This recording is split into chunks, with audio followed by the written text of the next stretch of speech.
नमस्ते, हाय, हेलो, कैसे हैं आप सब। चलिए कहानी शुरू करते हैं। जहाँ विकी को मैनेजर कहता है कि एक हफ्ता तो फ्री था, उसके बाद फिर पेमेंट उन्होंने किया था। पहले शुरुआत में नहीं देने खोज रहे थे, पर जैसे मैंने कहा कि ऑनर ने कहा है तो उन्होंने पेमेंट किया था 1 महीने के लिए।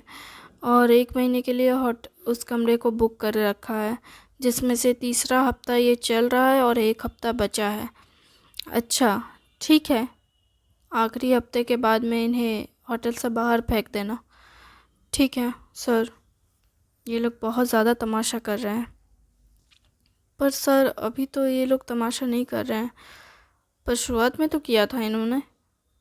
हाँ, शुरुआत में किया था। स्टाफ मेंबर के साथ बदतमीज़ी तो की थी इन्होंने।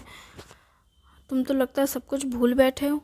नहीं सर, मैं कुछ भूला नहीं हूँ, बस मुझे लगता है कि अब वो परेशानी नहीं होगी। मुझे फ़र्क नहीं पड़ता परेशानी होगी या नहीं होगी। मुझे बस इतना मतलब है इस बात से, मतलब मुझे मतलब है कि मुझे किसी भी तरह की इश्यूज़ नहीं चाहिए अपने लाइफ में। ओके, ठीक है सर। मैनेजर विकी की बात सुनकर कमरे से बाहर चले जाता है। उसके बाद फिर विकी अपने सर पे हाथ रखते हुए सोच रहा होता है, ये ज़िंदगी इतनी परेशान क्यों कर रही है मुझे। तभी विकी का फ़ोन बजने लगता है। फ़ोन में देखता है कि डॉक्टर आयुष्मान का कॉल आ रहा है, तो वो तुरंत फ़ोन रिसीव करता है और फिर कहता है, हेलो डॉक्टर। जिस पर डॉक्टर आयुष्मान कहते हैं, गुड मॉर्निंग। फिर वो कहता है, गुड मॉर्निंग। जिस पर आयुष्मान हाई लेते हुए थोड़े थके हुए अंदाज में कहते हैं कि मुझे लगता है कि आपकी मम्मी जल्दी ठीक हो जाएगी।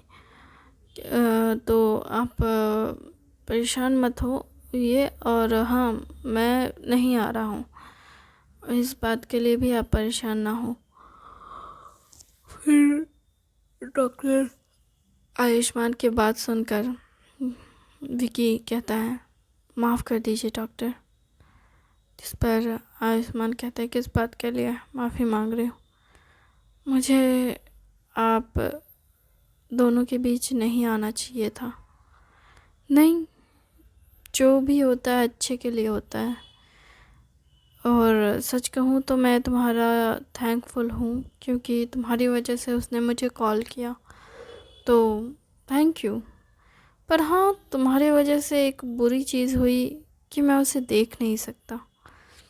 पता नहीं कब तक, जब तक कि शायद तुम्हारी माँ होश में नहीं आ जाती, तब तक मैं अपनी प्यार को नहीं देख सकता।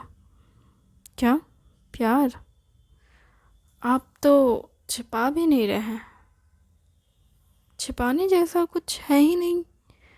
वो मेरा प्यार है और ये सच है, और इस सच को सच ही रहने दो। इसमें छुपाने वाली कोई बात ना है ना होगी। वो तो आप कह रहे हैं कि सच में आप और डॉक्टर तापसी। हाँ भाई, हम तब से एक दूसरे के प्यार में थे जब हम कॉलेज में थे। वो तो आप अब मुझसे ये भी बता रहे हैं कि, तो क्या तुम्हारे अंदर क्यूरियोसिटी नहीं है कि हम लोग कब से साथ हैं? नहीं, क्यूरियोसिटी उनके अंदर होनी चाहिए जिन्हें इससे फ़र्क पड़ता हो। और वैसे भी बीते हुए वक्त को आज में लाने का कोई मतलब नहीं है। क्या पता आज डॉक्टर तापसी के दिल में कोई और हो। तुम कहना क्या चाहते हो? मैं तो बस ये कह रहा हूँ कि किसे पता कि किसके दिल में क्या है। तुम ये तो नहीं कह रहे हो ना कि उसके आसपास कोई लड़का मंडरा रहा है, और अरे, उनके आसपास हैंडसम सा, डैशिंग सा, आपको कंपटीशन देने लायक लड़का होना भी तो चाहिए। वैसे मेरे अलावा तो और कोई नहीं है।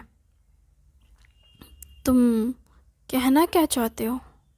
मैं तो बस ये कह रहा हूँ कि देखो, तुम यहाँ मुझे रोक कर कहीं अपना चक्कर चलाने का फिराक में तो नहीं हो ना? नहीं नहीं नहीं, मैं ऐसा इंसान नहीं हूँ कि मैं किसी को रोक कर यहाँ अपना चक्कर चलाऊं। लेकिन मैं बस ये कह रहा हूँ कि वक्त बहुत जल्दी बीत जाता है ना, और वक्त के साथ कुछ भी हो सकता है। तुम कहना क्या चाह रहे हो? मैं तो बस यही कह रहा हूँ कि हो सकता है डॉक्टर तापसी को किसी और लड़के में इंटरेस्ट आ जाए। ऐसा नहीं हो सकता। आप इतने यकीन के साथ कैसे कह सकते हैं? प्यार तो वक्त के साथ बदलता रहता है। हाँ, प्यार बदल सकता है, पर दोस्ती नहीं ख़त्म होती। क्या मतलब? मतलब ये कि हो सकता है कि वो मुझसे प्यार ना करे, हो सकता है कि वो मुझे पसंद ना करे, लेकिन हो सकता है ये भी कि भले मैं वो इंसान ना रहूं उसकी ज़िंदगी में, लेकिन कम से कम हम दोस्त तो रहेंगे इस ज़िंदगी में। और इतना काफ़ी है, अपने दोस्त अपने प्यार को सुकून से एक खूबसूरत ज़िंदगी जीते हुए देखना। क्या ये काफ़ी है? हाँ, ये काफ़ी है। तुम्हें नहीं लगता? ओह, मैंने तो किससे ये बात कह दी? तुम तो वो बेकार बेवकूफ़ शायद तुम्हारी किस्मत ही फूटी कर है। तुम्हें तो प्यार ही नहीं हुआ अब तक, और ना ही तुम्हें अब तक किसी से प्यार हो सक किसी ने तुम्हें प्रपोज किया। ऐसा नहीं है कि मुझे प्यार नहीं हुआ, ऐसा नहीं है कि मुझे प्यार हो नहीं सकता। अच्छा, तो क्या सच में तुम्हें प्यार हुआ है? हम अगर इस बारे में बात कर ही रहे हैं तो क्यों ना मैं जानना चाहता हूँ कि तुम्हें किससे और कब प्यार हुआ। मुझे जिससे प्यार हुआ है वो बहुत खूबसूरत इंसान है। शायद वो इतनी खूबसूरत है कि मैं उसकी खूबसूरती में खो जाऊँ। वाओ, ऐसा भी कोई है क्या? हाँ है। आपको नहीं पता, आप उसे नहीं पहचानते, लेकिन मैं जानता हूँ उसे। वो बहुत खूबसूरत और बहुत बहुत ज़्यादा ख़ास इंसान है मेरे लिए। शायद इतनी ख़ास कोई और हो ही नहीं सकती मेरे लिए। अच्छा, क्या वो इतनी ख़ास है? हम्म, वो बहुत बहुत ज़्यादा ख़ास है मेरे लिए। शायद इतनी ख़ास कोई और हो ही नहीं सकती। तब तो मिलना पड़ेगा। आप उससे मिलना चाहेंगे? मिलना तो चाहूँगा, पर आपको उससे मिलकर खुशी नहीं हो सकती। क्यों? मुझे उससे मिलकर खुशी क्यों नहीं हो सकती? क्योंकि हो सकता है कि आप उसे बहुत अच्छे से जानते हो। देखो, अगर मैं उसे अच्छे से जानता हूँ तो बेशक वो मेरे दिल के करीब रही होगी। हाँ, हो सकती है आपके दिल के करीब, आपकी ज़िंदगी में कोई ख़ास इंसान के साथ मिली हुई एक खूबसूरत याद।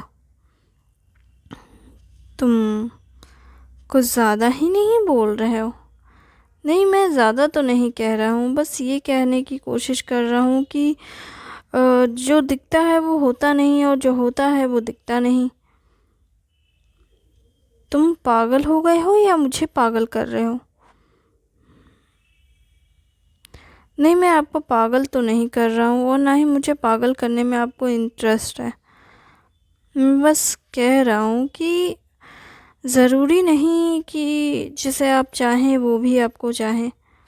तो मैंने अभी अभी तो तुमसे कहा कि मुझे इससे कोई मतलब नहीं। हाँ, मैं जानता हूँ कि आपको इससे कोई मतलब नहीं है, लेकिन फिर भी कोई तो ख़ास इच्छा होगी ना आपकी। नहीं, मेरे अंदर ऐसी कोई इच्छा नहीं है। तुम्हारा अगर हो गया हो तो तुम फ़ोन रख सकते हो, मेरा दिमाग ख़राब करने के बजाय। लगता है कोई बहुत ज़्यादा परेशान हो चुका है मेरी बातों से। हाँ, क्या है कि बकवास सुनने में मुझे कोई इंटरेस्ट नहीं है। आई एम सॉरी अगर मैंने आपको बकवास से भर दिया हो तो। तुम्हारी सॉरी से मैं क्या कर सकता हूँ? ज़्यादा कुछ तो नहीं, लेकिन बस सुकून से रह सकते हैं कुछ वक्त के लिए। वैसे जाने से पहले एक चीज़ कह देता हूँ, डॉक्टर तापसी के पास कोई नहीं है, लेकिन वो आपके लिए रोई ज़रूर है। क्या? वो रो रही थी? हम्म मुझे याद है कि शायद वो आपसे बात करने से पहले रो रही थी, या फिर शायद आपसे बात करने के बाद रो रही थी। वो बेंच पे बैठकर हॉस्पिटल के बाहर रो रही थी। बहुत सारे लोग इकट्ठा हो गए थे सिर्फ उन्हें देखने के लिए, उन्हें चीयर करने के लिए, उनके मूड को बेहतर बनाने के लिए। क्या उसके आसपास इतने लोग हैं? आप सोच भी नहीं सकते हैं, उससे कहीं ज़्यादा लोग हैं उसके आसपास। अच्छा, तब तो ये बहुत अच्छी बात है। हाँ, ये अच्छी बात तो है, बहुत ज़्यादा अच्छी बात है। जब आपके आसपास ऐसे लोग हों जो आपसे बहुत प्यार करते हों, आपको शेयर करने वाले, तो आपकी ज़िंदगी बहुत खूबसूरत और आसान हो जाती है। तो वो ऐसी ज़िंदगी जी रही है। वो काफ़ी खूबसूरत और अमेजिंग ज़िंदगी जी रही हैं। आप सोच भी नहीं सकते हैं, उससे कहीं ज़्यादा अच्छी ज़िंदगी जी रही हैं वो। तो क्या उस ज़िंदगी में मेरा कोई रोल है? ये तो मैं नहीं जानता, क्योंकि ये तो सिर्फ वही बता सकती हैं। ओह अच्छा, ठीक है। पर अगर तुम मेरी कुछ और मदद करो तो। इससे ज़्यादा की मदद की उम्मीद मत कीजिए, जितना बताना था उससे कहीं ज़्यादा मैंने बता दिया है। उनका इस तरह से रोना बताना बहुत मुश्किल था, क्योंकि वो नहीं शायद चाहती होंगी कि मैं आपसे ये बातें कहूँ या ऐसा कुछ करूँ। लेकिन मैंने गलती से ही सही, मैंने आपसे वो कह दिया जो नहीं कहना चाहिए था। तुम्हारे बताने के लिए शुक्रिया। शुक्रिया की कोई बात तो नहीं है, लेकिन हाँ, एक शानदार दावत ज़रूर चाहिए मुझे। जब मेरी माँ ठीक हो जाएगी ना, तो बेशक हम साथ में एक खूबसूरत डिनर ज़रूर करेंगे। नहीं, मुझे तुम्हारे साथ डिनर करने में कोई इंटरेस्ट नहीं है। ओहो, क्यों? मैन टू मैन डिनर करने में क्या बुराई है? एक नाइट पार्टी भी कर सकते हैं हम। ओह नहीं, मुझे कोई इंटरेस्ट नहीं है। डॉक्टरों के पास इतना टाइम नहीं होता है कि ऐसे फालतू चीज़ों पे अपना टाइम वेस्ट करे। ओहो, मजाक मत कीजिए। डॉक्टर जब छुट्टी लेते हैं ना, तो मैंने देखा है महीनों के ट्रिप प्लान करते हैं वो। हाँ, करते तो हैं। आखिर इतनी मेहनत करके हमने पढ़ाई की है, ऐसी थोड़ी ना की है। पैसे कमाने के लिए की है, और जब पैसे कमा रहे हैं अच्छे से, तो ट्रिप लेने में क्या बुराई है? ट्रिप के मज़े लेना तो ज़रूरी है, माइंड फ्रेश हो जाता है। तो हम ट्रिप पे जा सकते हैं। देखो, मुझे अपने पेशेंट की फैमिली मेम्बर के साथ ट्रिप पे नहीं जाना। पेशेंट के फैमिली मेम्बर को नंबर भी देना सही नहीं होता, पता है क्या? पर अनफॉर्चुनेटली तुम्हारे मदर के केस में मुझे नंबर देना पड़ा। ओह सॉरी डॉक्टर, आप कुछ कर नहीं सकते इस मामले में। हाँ, मैं इसमें ज़्यादा कुछ कर नहीं सकता, लेकिन इसका ये मतलब ही नहीं है कि तुम मुझे इस तरह से परेशान करो। तुम मेरी फैमिली या फ्रेंड्स नहीं हो, इसलिए डोंट डिस्टर्ब मी। अरे बाप रे, अभी कोई मुझे थैंक यू कर रहा था, अभी मुझे कह रहा है डोंट डिस्टर्ब मी। ओके ठीक है, मैं आपको डिस्टर्ब नहीं करूँगा, और ना ही आप मुझे इरिटेट कीजिएगा। Bye bye. फ़ोन रख देता है विकी और फिर सोचता है फ़ोन तो इसी ने किया था। ओह चलो कोई बात नहीं, शुरू उसने किया था तो मैंने कर दिया, क्या ही जाता है। पर मेरा मूड अच्छा हो गया इससे बात करके। हाँ लेकिन उसका मूड ज़रूर ख़राब हुआ होगा। लेकिन कोई बात नहीं, मेरा इससे क्या लेना देना। दो प्यार करने वाले पंछियों के बारे में मुझे कुछ नहीं करना। पर मैंने थोड़ा उकसा तो ज़रूर दिया उसे। और सोचता ज़रूर होगा कि आखिर मेरे दिमाग में क्या चल रहा है। हाँ वो सोच रहा होता है, याद कर रहा होता है कि जब वो अस्पताल गया और तापसी से उसने बात की तो उसकी नज़र जैसे बिपाशा को एहसास को तलाश रही होती है। लेकिन वो काफ़ी वक्त से बिपाशा ने से नहीं मिला है। जब से बिपाशा ने उसके गले में को दबाया था और उसके बाद उसके हॉस्पिटल में चेकअप पे आई थी, उसके बाद से वो बिपाशा से मिला नहीं है। बिपाशा की माफ़ी सुनने के बाद से वो एकदम से डिसअपेयर हो चुकी है। वो सोच रहा होता है कि उसने अस्पताल से निकलते वक्त गाड़ी में बैठकर वो इसी बारे में सोच रहा होता है। और बिपाशा उस वक्त भी नहीं आई थी जबकि मैंने उसकी दीदी के साथ काफ़ी रूडली बात की थी। वो ऐसे में आ जा चुकी होती है और मेरा गला दबा रही होती है, लेकिन वो नहीं आई। वो कहाँ है पता नहीं। मैं उसे कैसे ढूंढूं मुझे पता नहीं। आखिर वो मुझे कहाँ मिलेगी मुझे पता नहीं। मैं क्या करूं, ये सोच ही रहा होता है विकी। तभी वो सोचता है कि क्यों ना मैं एक बार और अस्पताल चला जाऊं। हो सकता है कि वो अपनी बॉडी के पास हो। ओह हाँ, उसकी बॉडी तो तापसी के पर्सनल रूम में होगी ना। उसने अपनी बहन की बॉडी को वहीं छुपाया है। चलो देखता हूँ। फिर वो चला जाता है अस्पताल। डॉक्टर तापसी के बारे में पहले पूछता है स्टाफ मेंबर से। तो स्टाफ मेंबर कहती है कि वो अपनी कैबिन में है। विकी कहता है ओ, तो वो अपनी कैबिन में है। फिर वो स्टाफ क्वार्टर के ओर बढ़ने लगता है बागीचे के रास्ते से। और बागीचे के रास्ते से होते हुए वो स्टाफ क्वार्टर तक पहुंच चुका होता है।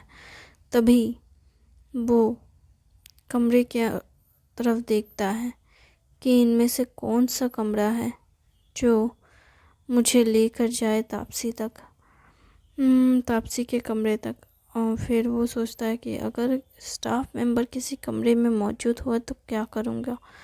वो दीवार से घात लगाकर बैठा रहता है और देख रहा होता है और देखता है कि कोई भी सुरसार नहीं है।